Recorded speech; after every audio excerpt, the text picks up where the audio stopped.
Bonne année, bonne année, bonne année à tout le monde. Bonne année na bandeko nyonso. Bonne année na bamabota bisika tozwami. Bonne année na ba abonné nyonso. En tout cas, plus précisément, plus spécialement, bonne année na bana nyonso ya Belgique, Belgique, Belgique. Bana ya lola topesi bino ba bonne année partout bozali. Oyo sangwa monene pe kitoko nde tomoni na image. Karine Mokondi azui mokanda na Belgique. Alors, eza esengo ba chinois ba sepeli, ba non chinois pe ba s'opposer. En tout cas, ce qui est vrai, ce qui est sûr, Yemoko a confirmé on a page nae a publié yango. Bamsusu balobi eza buzz, bamsusu balobi ce n'est pas ça, mais selon bato nae, selon cercle nae, selon ba oyo bazalaka pembeni nae, ba oyo bazaki na kati ya indiscrétion wana balobi mokanda epesama, ça fait déjà 2 mois et que abombaki secret ezali vrai bapesie titre de séjour pona bato mususu balobi non ezande aza en plein procédure aza na procédure na processus moko pona mariage en blanc bamisusu balobi eza mariage en blanc te alingi nde basala pax na mutu babisusu mpe balobi eza pax te balobi eza penza aluki nde mobali oyo akodeklare zemi na ye bato mosusu balobi te aza na zemi te eza lokuta eza kaka nde aza na mutu baosala masolo mpo abenda mokanda donc masolo c'est-à-dire ye na mutu wana bakoma kovanda esika moko après cela nde bakokotisa mikanda na bango mpo basala mariage et après quelque temps soki abendi ne mokanda na ye après moto na motu azwi direction na ye bamisusu balobi deja kutu biloko ne mosusu evandaka deja kuna epai ya mobali yango bamisusu mpe balobi non eza nango bongo te tout ça eza montage mpona kaka kocreye buzz mpona kozonga na actualité nayebi te mpo kozonga na actualité vu que aza bajaloux ebele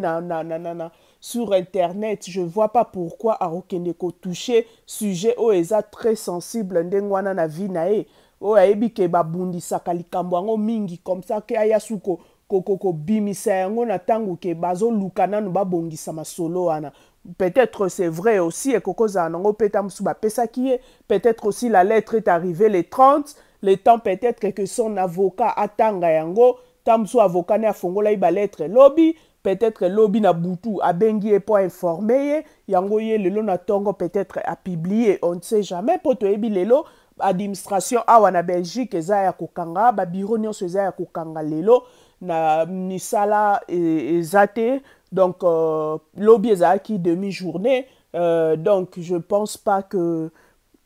akoki koya kaka kosazarde na likambo oyo eza mpenza sensible ndenge wana koya kokosa soki eza mpe aza na zemi ya solo ekozala mpe opportunité ekozala kutu occasion en or oyo mobali akodeklare mwana masolo ekopesa mais bon todute à 100% te tondima mpe à 100% te conseil soki nga nakopesa ye conseil nakopréféré si cela est vrai que ça fait 2 mois déjà ozwa mokanda tu as pu garder ton secret pour toi. Moi, je préférerais pour le reste de ta vie, makambu tout ce qui est personnel, tika kango, hors internet, gardaka makambu mingi, hors internet. Po batu nyonso ba entouraka yo wana batu nyonso ba mbenga makaba chinois wana bango nyonso te baza ba vrai. Parmi bango zaka na ba vrai na yo, o penza bazali, bakoki kokufa po nekolo, o penza bazali ba o baloba ba fou du roi. Donc ba fou na ba folle de la reine bazali ba opéra bazake pona yo andimi na ye nyonso ebeba nango mais yo ozala bien bazali wana ba vrai na yo mais parmi pe ba vrai na yo wana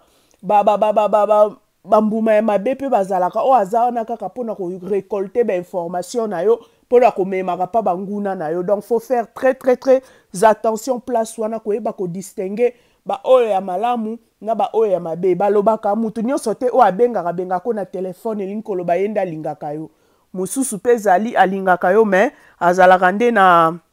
baunité te mpona kobenga yo donc c'est un peu ça yeba kosala part de choses entre ba oyo mpenza baportaka yo na motema na ndenge solo na ba o ba portaka ona motema te mumboko tovandi eza ba réalité belé. Dernièrement awa na Belgique balingaki ba porter yo bali bakende ko funda yo ba misusu balingaki ba sa elo ba pétition ba sa elo ba marche bakende ko funda na mutazwi la ondaku. Donc tu dois faire très attention au yebite qui est tout près de toi. Nani a surveiller ba mouvement na ba fait des gestes na yo lelo lokolo za non on est lo côté ça va lobi to lobi wana tango ba komona o bandi ko se démarquer certains parmi ba oyo kaka wana ba betela ko maboko ba misusu penza ba ko bimisa siko minduki na bango pe na ndenga solo komona ke parmi ba kaka ba o ba pembeni wana pe certains pe bazala bango ba jaloux tangu makamune ko koma autrement. Donc faut que ça la très attention koyeba banani balingi oyo ya solo banani bazawana pona ko benda moto na yo po ba msu pe ba profiter na sima na yo pona ko sala ba business na bango. Donc c'est un peu ça la réalité. Si cela est vrai que mukande pesami mukande kwei en tout cas auto ko conseiller yo auto ko souhaiter pona yo en tout cas kota sikoyo na kende formation va apprendre. Tu es une fille très intelligente kende kotanga kende ko bakisa connaissance, savoir na o de Josanangu, kende sala formation, apprendre quelque chose. Après, ok, au taille vina yo autrement, bah tu donc en dehors même il y a ba oignon au sala quand tu peux de temps en temps revenir sur internet pour anesa déjà le quoi moi drogue moko boy c'est quota